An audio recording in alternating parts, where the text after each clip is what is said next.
So we're going to move on to another pre-ferment. We've already done a Polish. We did the lean Polish with the German pretzels.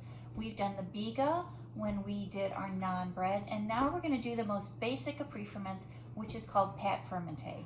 It's very common. The nice thing about pâte fermentée is you only make it once. Another name for pâte fermentée is called old dough, OLD, because it's going to be taken from the batch of French bread I make today. I'm going to take a piece off, I'm going to refrigerate it, and I can use that for the next day's bake. So pâte fermentée is a pre-ferment you only have to make once, just the initial mix, and then every day you take a piece of the dough out and you save it for the next day's bake. The nice thing about pâte fermentée is since it's from a complete dough, it already has the salt in it, it has a small amount of yeast, so the flavor just continues to build up. If you've ever heard about like Bodine sourdough bread from San Francisco, that's what they do. They say one piece from today's bake, they keep putting it on. So their pâte fermentée has actually been working for years and years and years. Clearly, I don't have any pâte fermentée at home, so I'm gonna mix one today. I'm gonna let it ferment for about 3 hours at room temp, and then I'm gonna retard it and use it for tomorrow's bake. So pâte fermentée, here we have it. The nice thing again about pâte fermentée, it's the only pre-ferment that has salt in it. So when this happens, remember salt slows down the fermentation of yeast. So when we do everyday bake, we're gonna add a little bit of commercial yeast to it just to counteract the salt, but the salt is here for flavor. So for a basic pâte fermentée, we have bread flour. You could also use all-purpose flour since this continues to go from day to day. We do have a little bit of commercial yeast, we have salt, and we have water. Now if you remember with any type of pre-ferment, the water doesn't have to be any warmer than 70 degrees. So I just took this right from the tap. There's no sugar that's going to be in this pâte fermentée because again there's a little bit of natural sugar in the flour, and that's going to be enough to activate the yeast. So what I'm going to do is always, salt is going to go in first. I'm going to toss this around so that it gets coated and then it won't affect my yeast. Yeast goes in. I'm just going to stir this, and now guys I'm going to add in my water. Now this pâte fermentée is on page 199 of our textbook, and this is what we're going to be mixing. And then the next day we'll come back and we'll make our French bread. The French bread that we're going to be doing is on page 192 of our textbook. Now French bread can be made with a lean Polish, it could be made with a pâte fermentée, but if you remember, a Polish has to be mixed a fresh batch every single time. So that's why when we get this pâte fermentée done, it's a one-time mix, so that then again, every time, I'm just gonna take it off. After the first initial proof, I'm gonna cut off about maybe 8 ounces. The range that you add pâte fermentée to your next bake can be anywhere from 40%. You could go all the way up to equal amounts, depending how strong a flavor you want in your next day's bake. When we're gonna do it, we're gonna go roughly about 50%, so half will be pâte fermentée, and then the rest will be new dough. So this is gonna be pretty firm. So see, my dough isn't even hungry anymore, so I'm gonna scrape this away. I'm just gonna knead this till it's firm, because remember, this is nothing more than a finished loaf of the French bread. And then I'm gonna add this to another batch, because remember, I'm looking for strength to build up in the flour, and I'm looking for flavor for this pre-ferment. So here we go, this is good. Guys, if you look at it and I touch it, you see how it's springing back? It's a little bit on the shaggy side. You don't need a pre-ferment to be perfectly smooth because we're not really looking to develop gluten at this point. So I'm gonna clean my bowl, I'm gonna put my pâte fermentée in, I'm gonna spray it, and it's gonna sit for about 2 hours, and then I'm gonna refrigerate it for tomorrow. Okay, I'll see you tomorrow. All right, it is next day, so my pâte fermentée, I went ahead and I punched it down, and if you remember from the PowerPoint, pâte fermentée needs to be incorporated at room temperature, so this has now been sitting out for about 2 hours. In class, I will have pulled it out for us when we get there, so it should be okay. Now, I made too much, and the formula that we're going to use from the textbook needs 8.5 ounces. So I need to just go ahead and scale some. And then I could save this pâte fermentée for something else. What we need to remember though is since pâte fermentée does have salt in it, it does slow down the fermentation of our final bread. But the thing about pâte fermentée is it's always stored under refrigeration and then has to come to room temp.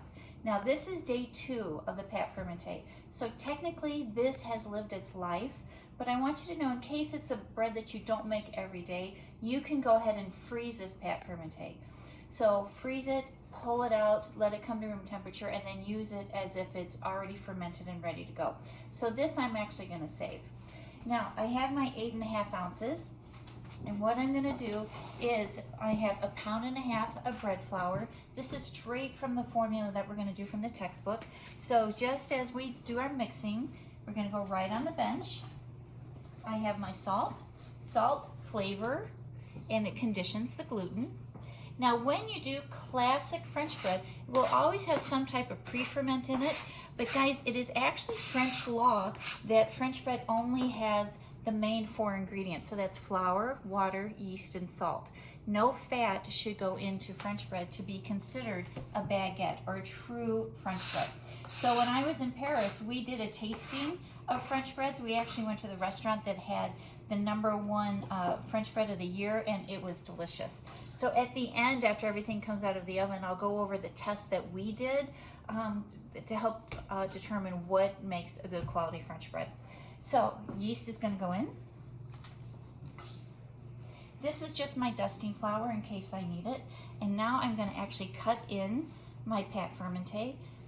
We're going to do this exactly the same way we did with the lean poulish or with the biga. So we're just going to cut it into pieces. We're just going to start to break it in. Remember, this will fully incorporate once I get my water in and I start my speed on the bench. Again, if I was doing a larger batch, I would be on the machine. But since we're doing, this is going to be enough to make 3 loaves of French bread. At school, we're going to actually use a French bread baguette pan the first time you make French bread, just to help you with your shaping. I don't have one at home, and they're actually too big to actually fit in a home oven. So we're going to use them when we get to school. So I'm going to make my well. Water's going to start to go in. Now this time, this isn't a pre-ferment. Now this is my final dough, so my water needs to be back to the 100 to the 115, okay? So just for the pre-ferment, does it need to be about 70 degrees? When I'm making the final dough, because I want to activate the yeast, again, that's where it needs to be a little bit at the warmer temperature. So remember, this goes back to basic mixing. Never stop pouring, never stop stirring. Once I get all the water in, one hand wet, one hand dry. Now I have 15 ounces of water. Remember, I used 1.5 pounds or 24 ounces of bread flour. So what do you think this is going to be, my videographer? A firm dough or a really wet dough? A really wet dough. It is very good. And that's because, remember, a wet dough or a slack dough produces more tunneling. French bread is classic for the large tunnels that are inside of it. So we're going to use quite a sticky dough. And this bread is actually going to start to rise on a couche, just like our focaccia did. So remember, I'm trying to get everything incorporated so I can keep one hand dry, and that will help my kneading.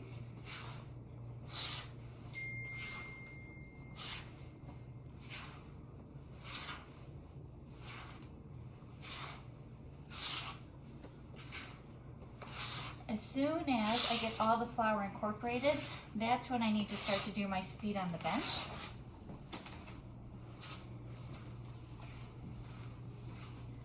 And this French bread, we're going to try to give it a couple, 3 turns, just like we did our focaccia, because that will just help build up the gluten.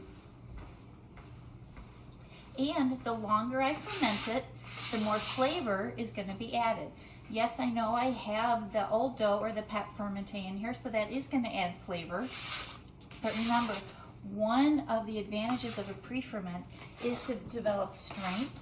So then this dough can actually use and hold a little bit more gas.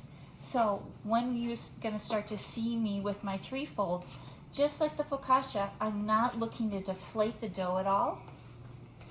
And when I do my makeups with my French bread, I'm gonna be very gentle so I don't deflate those air pockets.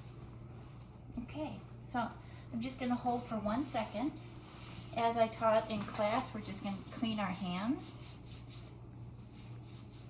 Sticky hands will make the dough stick to the bench. So this is good. Now I'm gonna walk over to a dry part of the bench. And palm of my hand, I'm just gonna knead this. Since it's a wet dough, it's not really gonna spring back at me like a basketball. You can see that I'll just flour my fingertip for a minute. It's springing back a little bit, but not too much. I'm just gonna give it 3 more turns, 1, 2, 3, and this is done. So what I'm gonna do, guys, is that this is gonna go in my sprayed bowl and it's gonna rise for about an hour. In about a half hour, I'm gonna do my first 3 folds. So it's been 30 minutes, so let's go ahead and take a look at our dough. So let's put a finger in, and remember when the dough, the hole does not fill in, that means gluten has been stretched enough. But remember, we're looking to promote tunneling on the inside, and we're looking to build up some strength. So just like we did the focaccia, we're gonna do a 3-fold. So if we can zoom in, again, fingertips in, I don't need the flour right now. I'm just gonna do it a gentle stretch, 1 over, 1 over, and then we're at another 30-minute count. Okay, we're ready for our second turn. Take a look. If we can zoom in, you'll see we have some air pockets just under the skin. So that's great. That's nothing but flavor. Now, just as we did with the focaccia, remember we went this way. We want to work every angle of the dough. So I'm going to turn it, and again, gently stretch. 1, pull this over. 2. 1 more turn in 30 minutes. Okay, it's been 30 minutes, so let's check. Look, you can see it is really doubled in size. So I'm actually going to turn the heat lamp off. Let's come on over.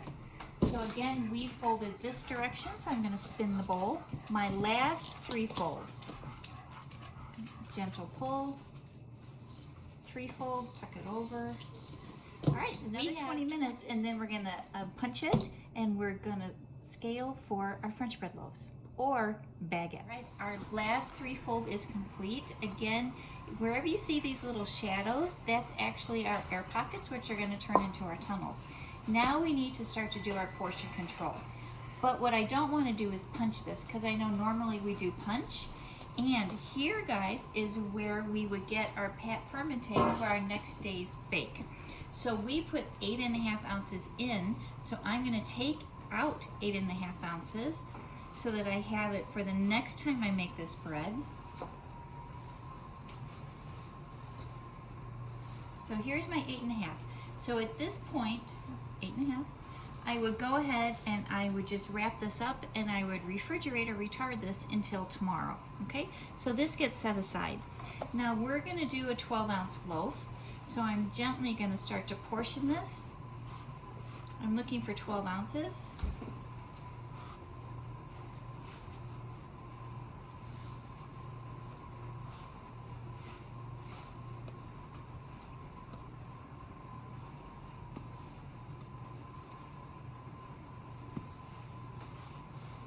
I'll put a little bit more in my pat fermenting and then just remeasure that tomorrow. Now, if you'll scan over while I scale and see how the bubbles are popping up, that's telling me that I have great tunneling on the inside of my bread. So, what I want to do now is, I know French bread takes a long time, so what we're going to do is I have put a little bit of flour down on the couche, because French bread normally has a tiny bit of flour showing on the surface of it. And I'm just going to take this and just gently fold it. Fold it. So you can see I rocked it 4 times. And then surface side goes down, seam side goes up. So again, I'm going to take my 12 o'clock, fold it to the center, quarter turn, 12 to the center.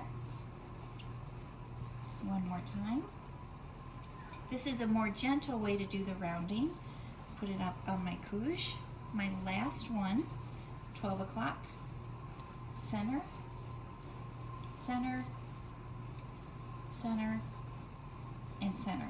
Okay, and I'm just going to leave it just like this. Now we're going to let this rest for about another half hour, and then we're going to do our makeups. And again, 3 baguettes we're going to produce. I have my pate fermenté that I'm going to actually retard. I'm just going to wrap it up, retard it until tomorrow's bake. If I wasn't going to make another batch of French bread, I would wrap this, mark it, and freeze it until the next time I need it. So here's my, again, I'm just going to cover this now, and we'll see it back in 30 minutes. Let our baguettes bench, so we're ready to do our makeup. We're going to take 1 baguette, we're going to keep seam side up, we're going to come over, and gentle hands, we're going to pull it to about 8 to 10 inches. I'm just going to flatten it with my hands, and I'm going to start at the top. So with my fingertips, can you see okay, Kels? Yeah, I'll come over. Okay, we're going to take this and we're going to fold it to the center, and with the palm of my hand, I'm going to get rid of the seam. Okay? I'm going to flip this over. I'm going to do the exact same thing. Palm of my hand, and I have my seam. Seam is now going to go down on the bench, and what I'm going to do is between my thumb and my index, I'm going to start at the center, and I'm going to start to roll this out. Now a typical baguette is about 18 to 24 inches in length. What we want is almost an even thickness all the way down the length of the baguette, and then we're going to go to just a slight point. If at any time you're struggling to get the dough to move across the bench, because it's just slipping, take a damp towel, just wipe your bench, put your bread right on there, and the damp table will just create a little bit of friction, and your bread will have nice movement to it. Again, now the French bread that you see at the grocery stores, where it's about this wide and about almost 30 inches in length, that's not a classic baguette. It's actually too big and too wide. So here we go. So you can see I have pretty even thickness. I have a beautiful taper on one side. If one side doesn't have the taper you want, just use the palm of your hand, put a little pressure down and rock that, and look, I got my taper back. Now guess what, guys? This is going to have to proof again. So we're going to move over to the couche. When I pick up my French bread, I don't want to grab both ends and then just pick up like this, because I'll end up getting my, my thickness all messed up. So fingertips under, lift over to the center, bring it to the couche, gently stretch it back out. And what I'm going to do is do a little pleat, one side, one side. This keeps the baguette rising up and it won't spread out. So let's do another makeup. So again, seam side is up. I pull it about 8 to 10 inches, flatten it a tiny bit. I take the top, I fold it over, palm of my hand, I get rid of the seam, flip it, do the same thing, palm of my hand, and look at all my beautiful bubbles. You can see I haven't popped them at all. So this is going to be a beautiful loaf of French bread. Seam goes down on the bench, roll it between thumb and index, put pressure on. Again, if you find that it's just slipping and it's not stretching out for you, damp towel.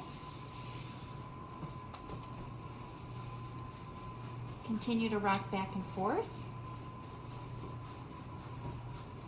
till we like the length of it. We have the beautiful taper. We're going to again pick it up, fold it over, put it right next to our first baguette. Now you'll notice, look at the lengths of my baguette. There is pretty close to being even.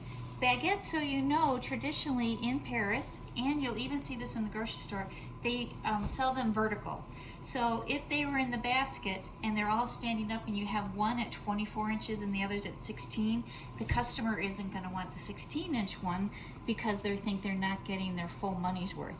All the loaves will weigh the same, but it's what your brain is going to think that you're not getting your money's worth. So there we go. We're going to do one more makeup.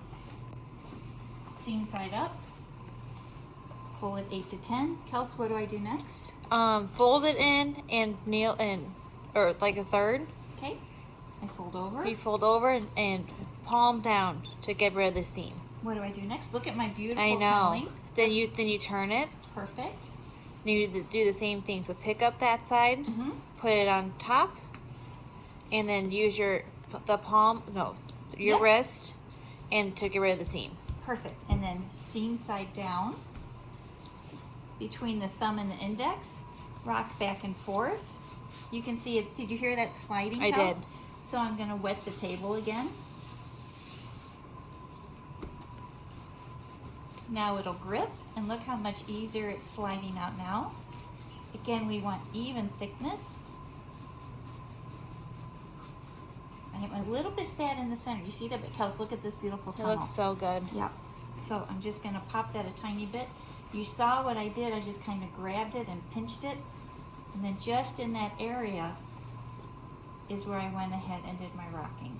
Okay, so again, I have my nice taper, hands underneath, lift up, back to my couge. I'm going to pleat. And now I'm just going to cover this up. And we have about another 30 to 40 minutes. In the bake shop, this will probably only need 20 minutes because it's going to be warmer there. If I really needed to, I could do this on my sheet tray and then go ahead and put it in the proofing box. But, you know, we have some time, so I'm going to let it just proof at room temp. Okay, let's take a look at our baguettes. Kels, if you'll zoom in, you can see all of these shadows, and look at that. Can you see that air pocket? Yeah. That's beautiful tunneling. So these are now ready to go. And I could check if I take this, and guys, see how that shimmies? If you see this shimmy, you know that there's enough tunneling on the inside, and we can go ahead and bake. So at school, we'll be baking on a baguette pan. Here, for the demo, we're just going to bake on the back of the sheet tray. I'm going to put some parchment paper down. Now, the hardest part is to make sure that we can get these loaves onto our baking sheet without deflating it. So I'm going to use a bench scraper. I'm just going to lift it. And this is our one chance to make sure that our baguette is straight as an arrow. You never want your baguette to kind of move like a worm, because again, these stand vertical for sale. So we need to make sure that they're straight. So come back over, I'm going to rock it, because I always want the seam down. Get my bench scraper under it, lift. Now these will have oven spring, so if I were to leave this like this, it wouldn't look good after it comes out of the oven. So again, I'm going to take my bench scraper and just make sure that it's nice and straight.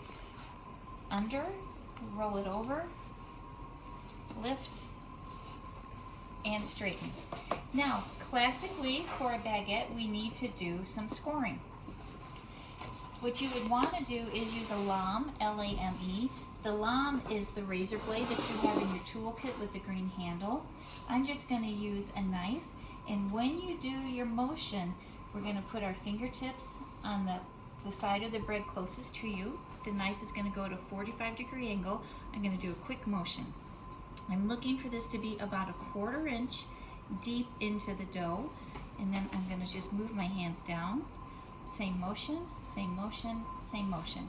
We want to do about 4 cuts. This is the American way to score. The French way, they're going to go a little bit less at a 45, and then they're going to come back, and they're going to get about 5 to 6 cuts in there. So you can see this one has a little bit more of an angle. This one is a little bit straighter across the dough. Okay, so there we go. You'll notice I just did a quick motion. You don't want to do a sawing motion, because if I were to do that, look what happens, the dough starts to collapse. So it's just a quick motion with your knife or with the razor blade. So now we need to load our oven. So we're going to come on over. When we do these, French bread is classic to have a steam injected into the oven. This oven that I have doesn't have a steam power, so what I'm going to do, the oven is very hot, I'm going to take my plant mister, and Kels, can you see all that steam? You can see it. So I'm going to hit this till it loads with steam. I'm going to put my bread in very quickly. It still has the moisture in there, and in about 30 seconds, I'm going to hit it with more steam. Now, French bread, we need to bake it till it's an internal temperature of about 420 degrees. What happens with French bread, if there's too much moisture still on the inside, as it's cooling, the steam looks to escape. And when it escapes, and I have too much moisture on the inside, it makes the crust go soft, kind of like the French bread that you see in the grocery stores.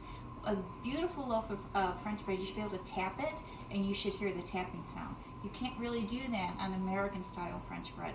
So that's why we're going to take the temperature much higher. So internal, about 200, maybe up to 210. So let's come back. We're going to put a little bit more steam in. Can we see? Yep. Okay. Again, I'm going to get the side walls. Look at all that steam that builds up in there. Close the oven very quickly. I'm going to do it one more time in about 30 seconds. Last spritz.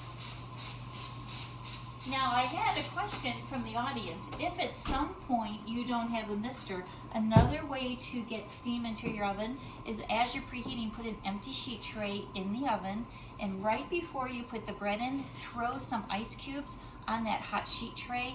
Put the bread in, the ice cubes melt, it pulls off and gives you beautiful steam in there. And that will steam for about 2 to 3 minutes, so then you wouldn't have to come back and keep misting the oven.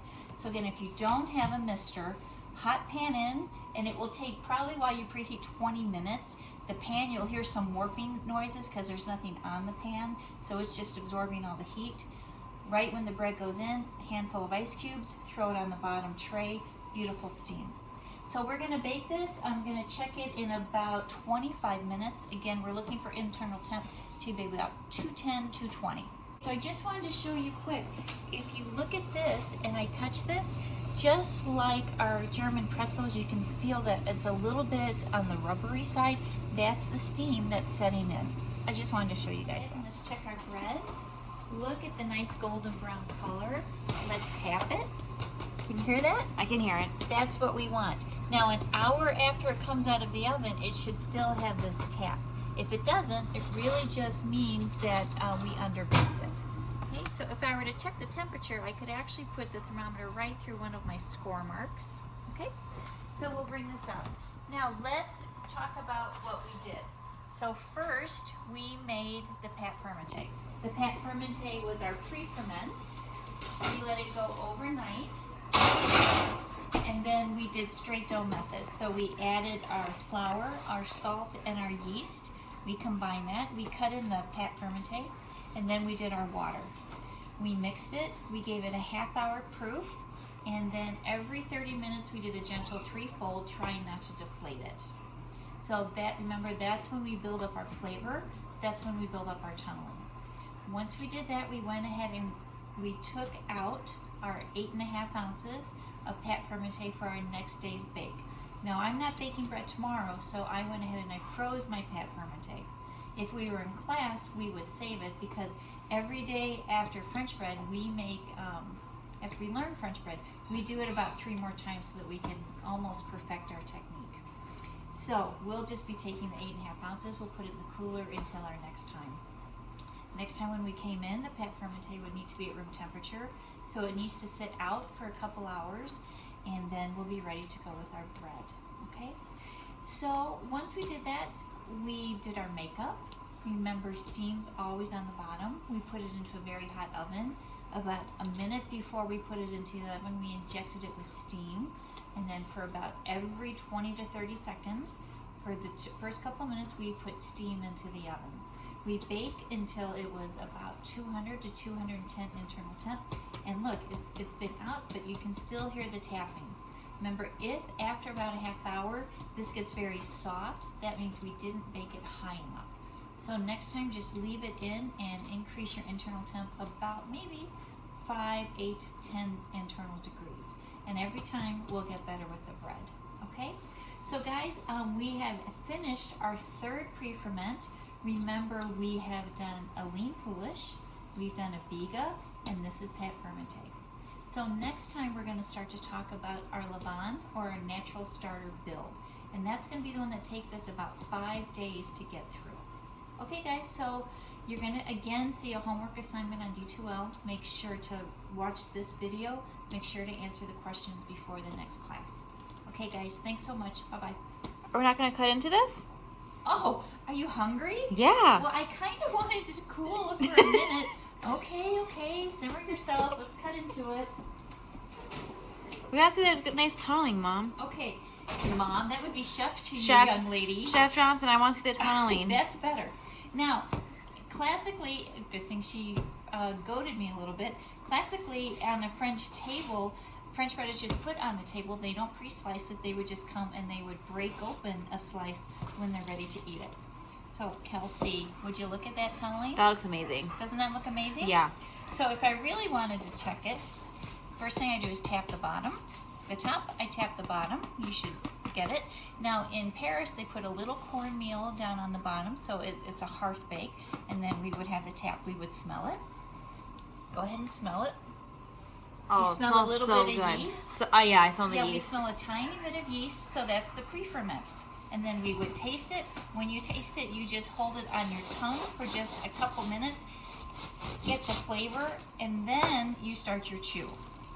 Look at our tunneling. You see how the minute I open it up, now the tunnels are really starting to You can pop kinda- open. you can see the steam, that? too. Yep, the steam. Well, it's only been out for about 2 minutes. True, but- People are lining up behind you, Kelsey, because they want to eat this hot French bread. They sure are. But we're not going to show them. Okay, so these holes are really starting to open up. You can see that. That's just the steam escaping. Now, the one thing we want to realize is there are no preservatives in this French bread, so it's really only good for 1 to 2 days. But after that, you could use it for bread pudding. You could grind it up and use it for fresh breadcrumbs. You could use it for French toast, and it would be great. You could put it in panzanella salad, which is toasted bread cubes and cucumbers. That would be delicious also. Are we done now, Kels? Yeah, I think we're done now. I'm gonna take the butt of the bread and eat it. Okay, now. she's done now taping because she wants to eat. We just had dinner, but she wants to eat. Okay, now guys, check for your homework assignments, and I'll see you in class. Okay, bye.